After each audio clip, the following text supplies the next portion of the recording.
Yo, what's good, guys?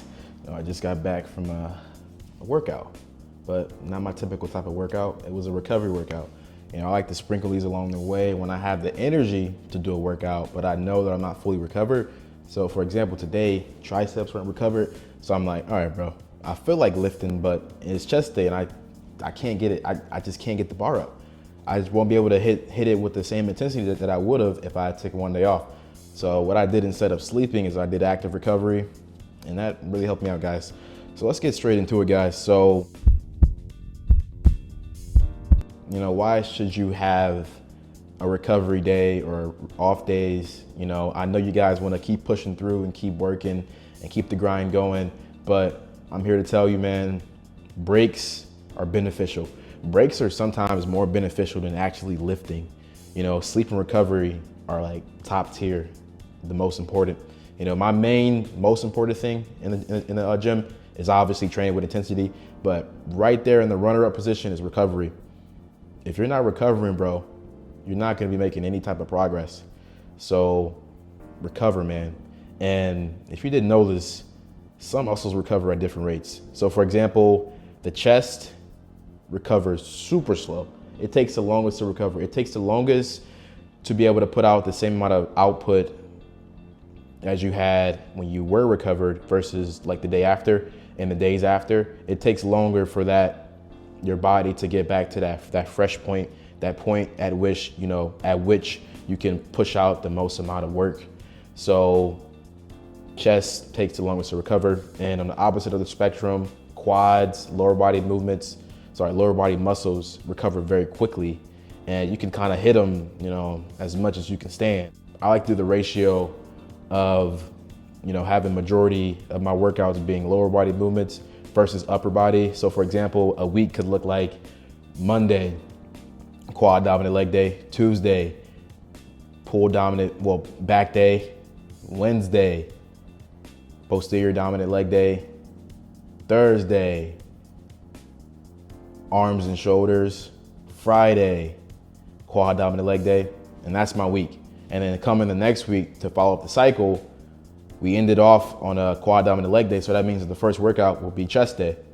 So then we go back to the cycle, as you see, if you see in the theme there, we have way more leg days than we have upper body movements, and the ratio should always be in that favor.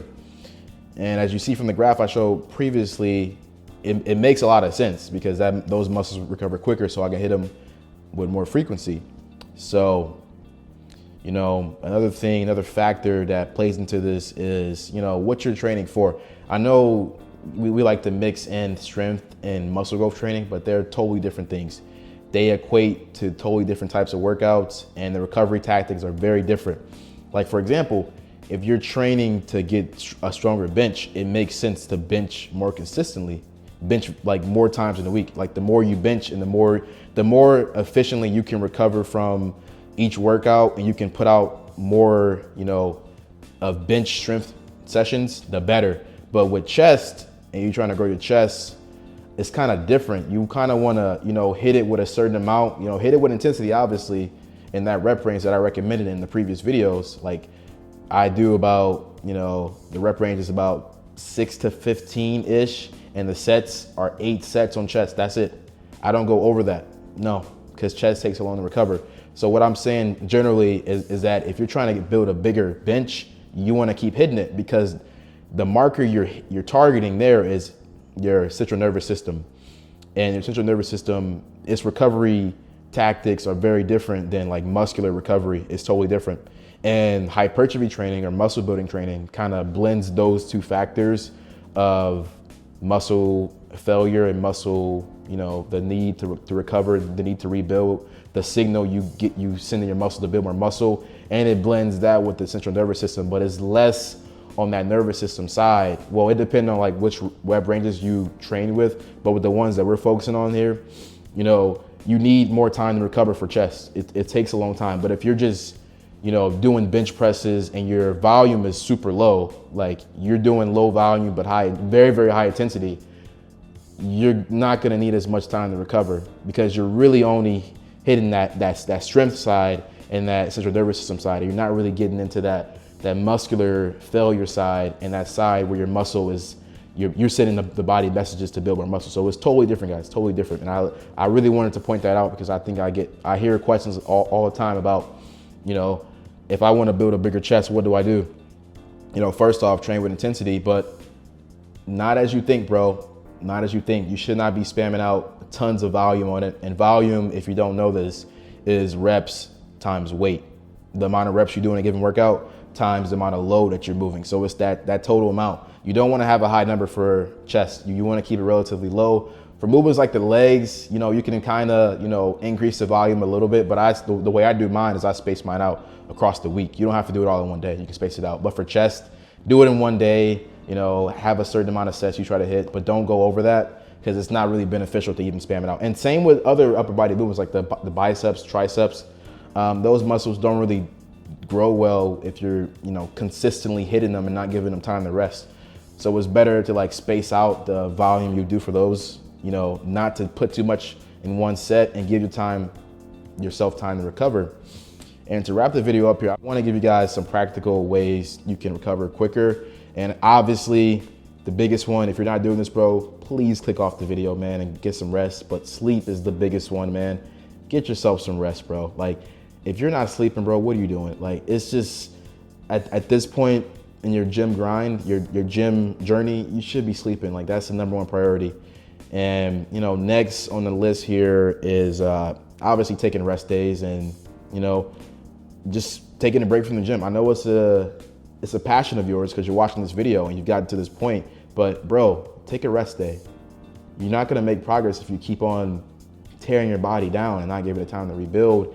And finally here, probably the second most important one, I probably should have put it sooner, but is active recovery. Like, active recovery, you know, it helps the body allocate the resources while you're resting. You know, it's like, why, I'm trying to explain it in a simple way, but active recovery, you know, it's like telling the body not to fully shut off. It's like, all right, man, I know you're resting, but don't fully shut off. Still continue to use those resources we built up, that tension we built up to help the body recover faster. And it can actually help you recover quicker if you're actively recovering. And ways you can actively recover is obviously, you know, we got the cardio aspect. And the way I do that is I do zone 2 cardio. So that's the cardio where you're at a steady state. You know, your heart rate's at a rate at which you can talk. You can confidently talk. Like you're not going so crazy where you're like huffing and puffing, but it's not so light where your heart rate's not getting up. Like your heart rate's getting up there, but you can still talk. And that rate has been shown to be a very ideal rate to work at to actively recover.